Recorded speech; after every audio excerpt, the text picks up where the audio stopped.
For years, we've been told that the safest thing you can do is get a good job, a stable company, a reliable salary, work hard, get promoted every few years, keep climbing, and apparently that's what stability looks like.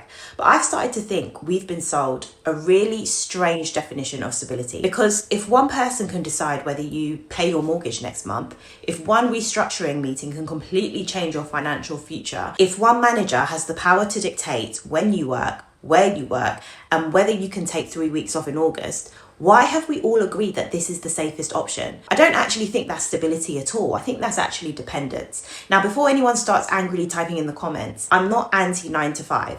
I had one for a very long time. Employment has given me incredible opportunities, brilliant mentors, and skills that I would never have developed on my own. This isn't a video telling everyone to quit their jobs and become entrepreneurs. It's actually the opposite. It's about making employment work better, because I think we accidentally accepted a model where our entire lifestyle depends on one income source continuing indefinitely. Think about it. The house you bought, the rent you agreed to, the car, the childcare, the holidays, your pension, the gym membership you keep saying you're going to use. Every financial commitment you've made has been built around one monthly payment continuing to arrive, your salary. And your salary doesn't just fund your lifestyle, it becomes the thing that your entire lifestyle depends on. And what's funny is people think they're trapped because of the money. But I don't think they are. I think they're trapped because of the structure. Because once everything depends on one employer, suddenly saying no becomes really expensive. Negotiating 4-day weeks, for example, feels really risky. Taking a sabbatical feels impossible. Leaving because of a toxic boss seems irresponsible, because it's not about your happiness anymore. It's about how are you going to pay your bills. The lifestyle you worked so hard to build slowly becomes the reason you can't leave the job that's making you miserable. And that's the irony. The very thing that was supposed to create freedom ends up removing your options. Now, whenever I say this, someone inevitably says, well, diversify your income then. Right, brilliant. Well, how? Because according to the gurus online, apparently you're supposed to start an Etsy shop, become a content creator, buy 3 rental properties, or build passive income. The advice always sounds incredibly sensible until you remember that you've already got a full-time job consuming most of your waking hours. Nobody explains what diversification actually looks like when you have meetings all day, when you have bills to pay, and you have approximately 43 minutes after dinner to make it all work. The advice isn't necessarily wrong, it's just incomplete. Because there is a version of diversification that actually works, one that doesn't require an entirely new profession, one that doesn't ask you to become an influencer or chase whatever business model happens to be trending on TikTok this month.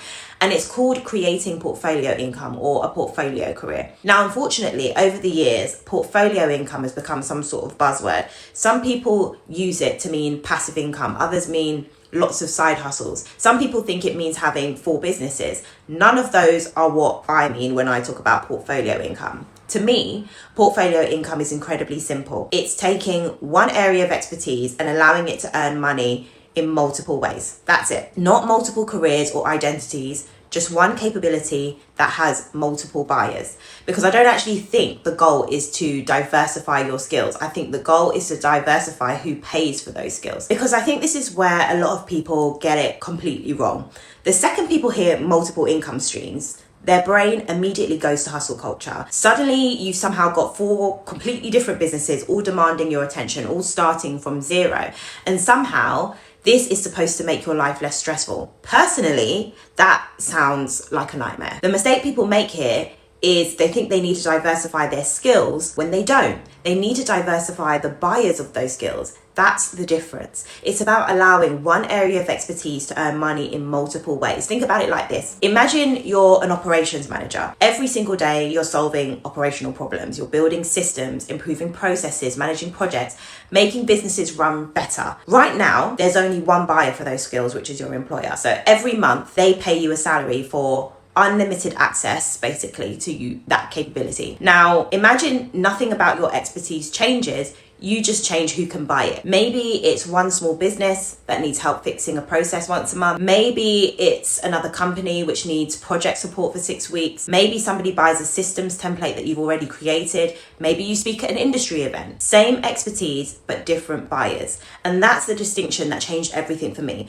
because we've been taught to think that a salary is the the highest and best use of our skills. And I don't think that's true. I think a salary is just one pricing model. It's an incredibly useful pricing model. It's predictable, it's stable, it comes with a lot of benefits, but it's still just one way your expertise can be packaged. Imagine if somebody told you that there was only one way to sell a house. Like, you'd think that was ridiculous, because you can sell it by auction, you can sell it privately, you can rent it, you can even develop it. The asset stays the same, the commercial model changes. Your skills work exactly the same way. The capability doesn't change, just the packaging does. And that's why I don't think portfolio income is really about earning more. I think it's about building leverage, because here's what happens once somebody besides your employer starts paying for that expertise. Your employer stops being your only option, and that fundamentally changes the relationship completely. Suddenly, asking for a 4-day week doesn't feel so terrifying, because if they say no, your entire financial life doesn't collapse. You can walk away from a toxic boss because you can negotiate differently, you think differently, you make decisions differently. Not because you suddenly become richer overnight, but because you've become less dependent. Because when you are dependent on one specific structure, it makes you tolerate jobs that you hate, managers you can't stand, commutes that absolutely drain you, working patterns that don't fit your life anymore, because you can't say no, because you have no leverage. Portfolio income changes that, because every additional income layer gives you a little bit more choice, a little bit more flexibility, a little bit more negotiating power, until eventually you're no longer building your life around one employer's version of stability. You're building an income structure that supports the life you actually want. Because contrary to what Instagram would have you believe, I don't think most people actually dream about becoming entrepreneurs. They dream about having options, like picking their kids up from school without asking for permission, or working remotely, or taking a few months off, or actually sleeping properly on a Sunday night because that Monday morning meeting doesn't determine whether they can pay their bills or not. That's what people actually want. More money is just a way of buying those options. So how do you actually build portfolio income? Because this is where people assume I'm about to tell you to learn loads of new skills, start a business from scratch, and work evenings and weekends for the next 5 years.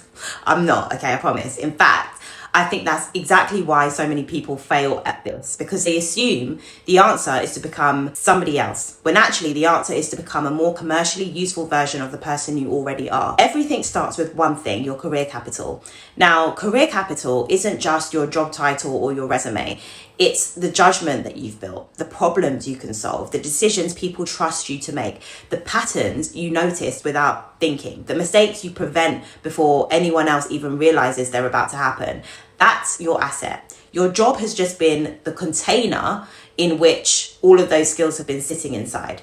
Think about someone who works in HR. Their job title isn't the valuable thing. It's knowing how to navigate difficult conversations, design better hiring processes, improve performance, reduce employee turnover, manage organizational change. Those are capabilities. The company they work for simply happens to be the one place where all those capabilities get used. The same is true if you're in operations, finance, marketing, legal, or sales. The expertise already exists. Most people just don't recognize it because they spent years describing themselves through their employer's language. They say things like, I support senior leaders, or I manage projects, or I oversee operations. Those aren't commercial assets, they're internal job descriptions. And a business outside your employer doesn't buy job descriptions. They buy outcomes, they buy solved problems. And that's why the first step isn't creating another income stream. The first step is seeing your expertise properly, because once you know what your real assets are, everything else becomes much easier. Now, once you've identified that foundation, you don't go and build 5 income streams, you build one.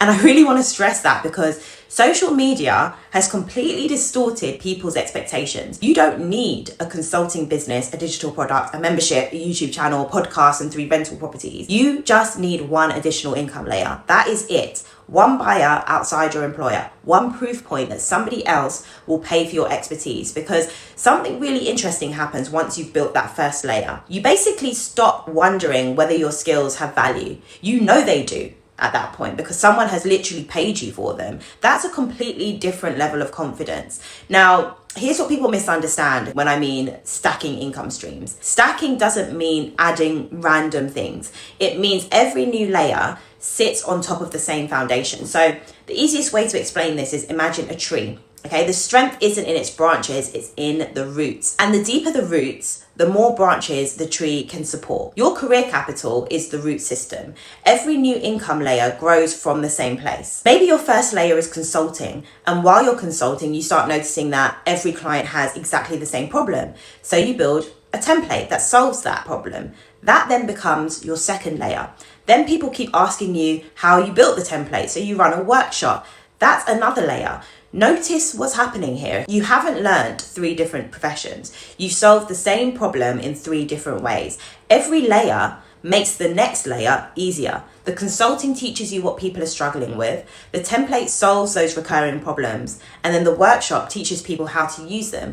Each piece strengthens the others. That's what I mean by an income ecosystem. Not lots of disconnected businesses, but one body of expertise expressed through different commercial models. And that's such an important distinction because people hear multiple income streams and imagine spinning loads of different plates. I imagine building scaffolding. Every new layer makes the overall structure stronger, not more complicated. Now, there is one final principle that most people ignore, and that's build slowly. And honestly, again, I think social media has completely ruined our expectations here. Someone watches a creator who consults, who has a course, who has a newsletter, and they think, right, I need to do all of that. No, you're looking at years of work and assuming it happened in 10 weeks. Every ecosystem starts with one layer. And once that layer becomes stable, then you can add another and then another, methodically and strategically, because you're not trying to win the internet. You're trying to build an income structure that still works 10 years from now.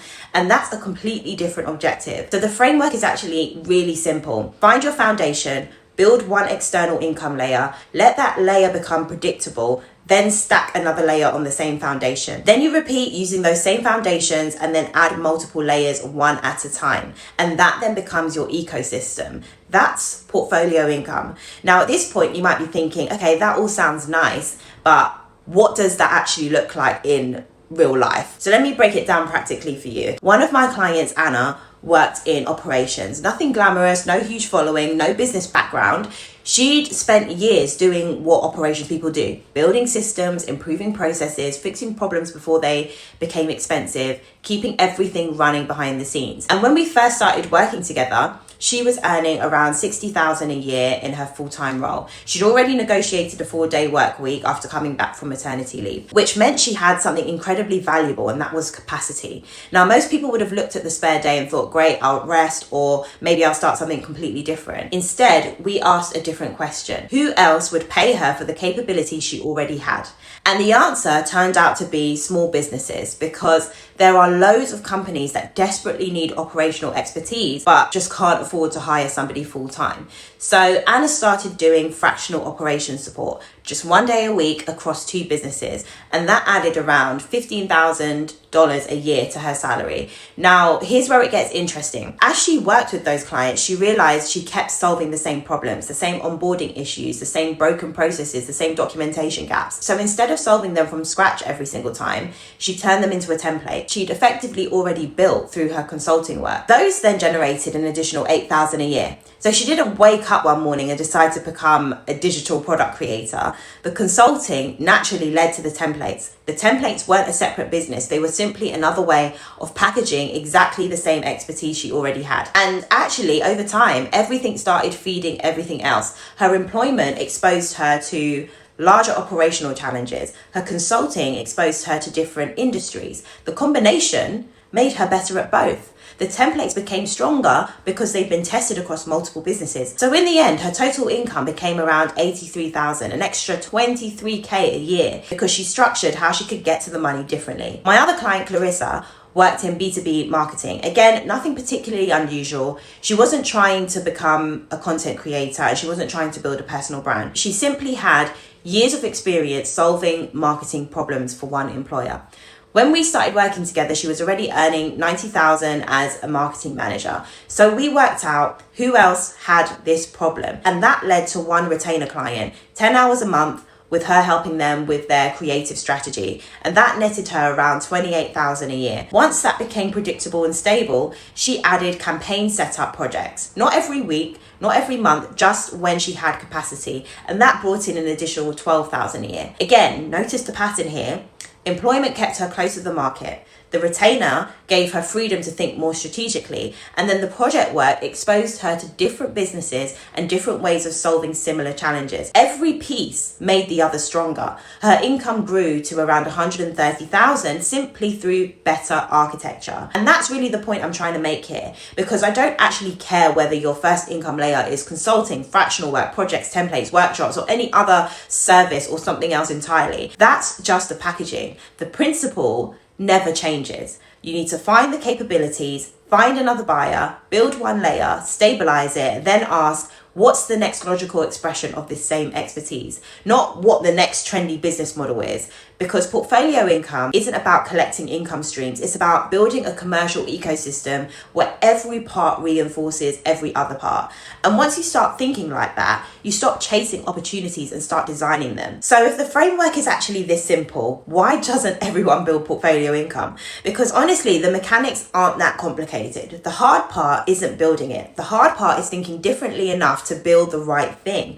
And I see people make the same 3 mistakes over and over again. The first mistake is they chase opportunities instead of leverage. Somebody sees someone making 20,000 a month selling planners, so they decide to make planners. Someone else sees another person making an Etsy shop, so they open an Etsy shop. We're constantly looking for the next vehicle instead of looking at the assets that we've already got. And here's the problem with that. Every trend asks you to become a beginner again. You're competing against people who spent years mastering something while you're trying to figure out how the platform even works.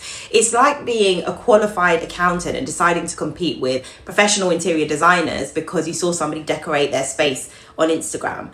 Could it work? Maybe, yeah, eventually, but why would you ignore the 10 years of experience and expertise that you already have to start from zero somewhere else? Your advantage has never been the trend. Your advantage is what you've already spent years becoming exceptionally good at. Don't chase opportunities, leverage your expertise. The second mistake is people try to build their entire ecosystem before they've built a single layer. And honestly, again, I blame the internet for this one, because you watch somebody online and see the finished picture and your brain assumes, I need that too. But you can't compare your day 1 to someone else's year 10. Why would you even do that to yourself? The reality is, every ecosystem starts with one layer, one client, one buyer, one offer, one proof point. That's it. And once that layer becomes predictable, building the second one becomes dramatically easier. The ecosystem naturally reveals itself. The third mistake, and I think this one is the most expensive, people often optimize for income instead of optimizing for life. And what I mean by that is they already work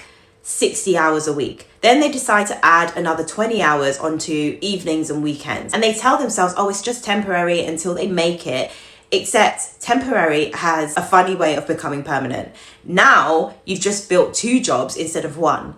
They're earning more, yeah, but they've designed a life that they don't actually want, which completely defeats the point. Remember, portfolio income isn't about filling every available hour with paid work. It's about creating enough leverage that you can buy your time back. Maybe your first external income stream allows you to negotiate a 4-day work week. Now you've got an entire day to build the second layer. Maybe consulting eventually replaces 1 day of employment. Maybe recurring income replaces some client work. The structure has to evolve. The goal isn't to become the busiest person you know. The goal is to become the person with the most options, because money without optionality is just a better paid version of the same trap. And that's the difference I think most people miss. They're trying to escape employment, but I'm trying to help people escape dependence. Those are not the same thing. You can absolutely stay employed. In fact, for a lot of people, I think that is the smartest move, because employment gives you stability, learning, case studies, relationships. But portfolio income simply makes sure your employer isn't the only place your expertise has value.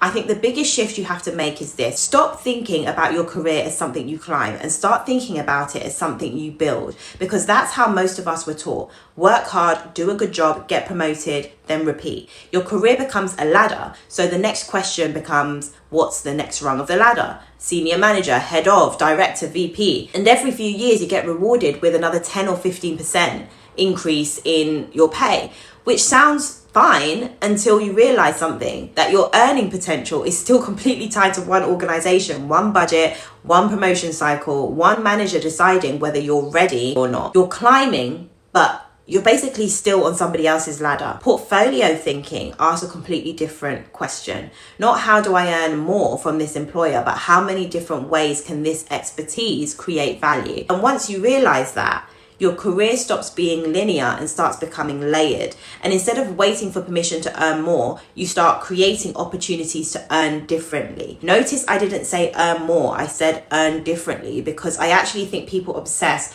far too much about income and nowhere near enough about income architecture, because two people can both earn 150,000 a year and have completely different lives. One person earns all of it through one demanding job and works 65 hours a week, has constant emails, always has to be available, afraid to say no because everything depends on that one salary. The other earns that same 150,000 across 3 carefully designed layers, maybe 2 consulting clients and a product that sells every month. Same income, but completely different levels of freedom. Which one is actually wealthier? Because income isn't just about the number, it's about the structure behind the number. Because the structure determines your choices, it determines your resilience. The structure determines how much negotiating power you have. The structure determines whether losing one client or one employer completely destroys your finances or simply becomes a minor inconvenience. That's why I don't think the opposite of employment is entrepreneurship. I think the opposite of dependence is optionality. And optionality is one of the most valuable assets you can build. It's the ability to walk away from something that no longer serves you, not because you're being reckless, but because you've designed alternatives. Think about how differently you'd approach work if your employer wasn't your only buyer. Would you say yes to every project? Would you stay in the same role for another 5 years simply because you're scared of what happens if you leave?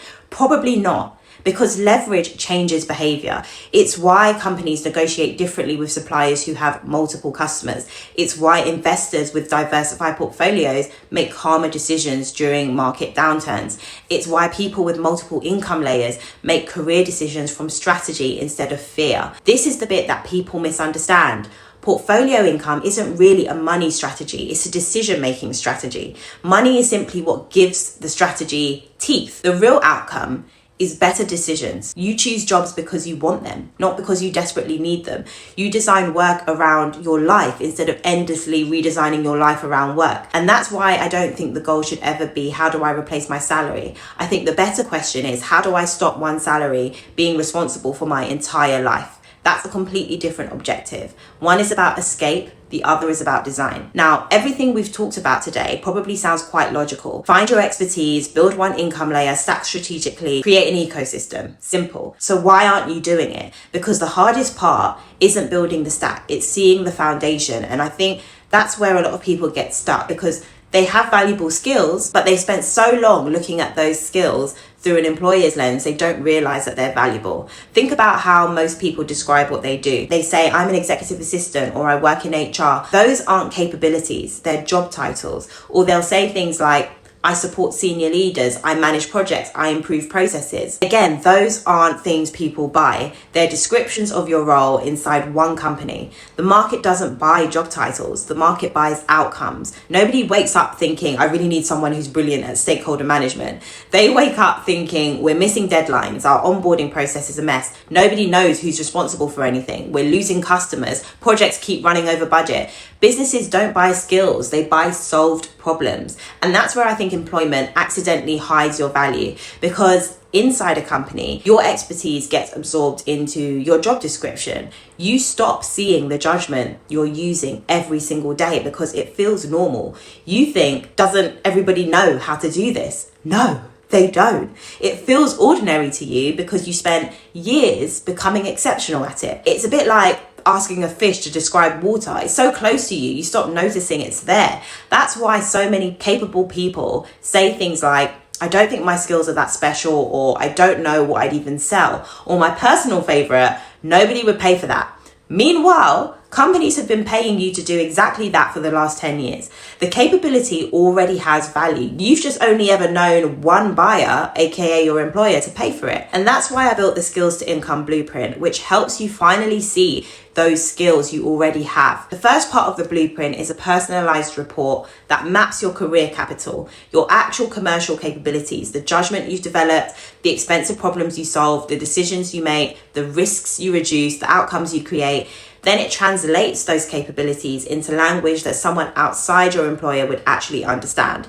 The report also identifies where those capabilities have value outside your current role, which types of buyers need them, and most importantly, what your first income layer could realistically look like. Because remember, you don't need 7 ideas, you just need one layer, one buyer, one place to start. Then alongside the report, there's a 7-lesson mini course where I walk you through exactly how to read your report, because I don't want you reading it like another personality test and thinking, oh, well, that's interesting. I want you leaving with an actual strategy, a foundation you can build on, because once you can see your career capital properly, everything we've talked about in this video suddenly becomes practical and more achievable, because you're no longer guessing, you're no longer copying somebody else's business model or wondering whether your skills are valuable enough. You're building from evidence, from a foundation that you can actually see.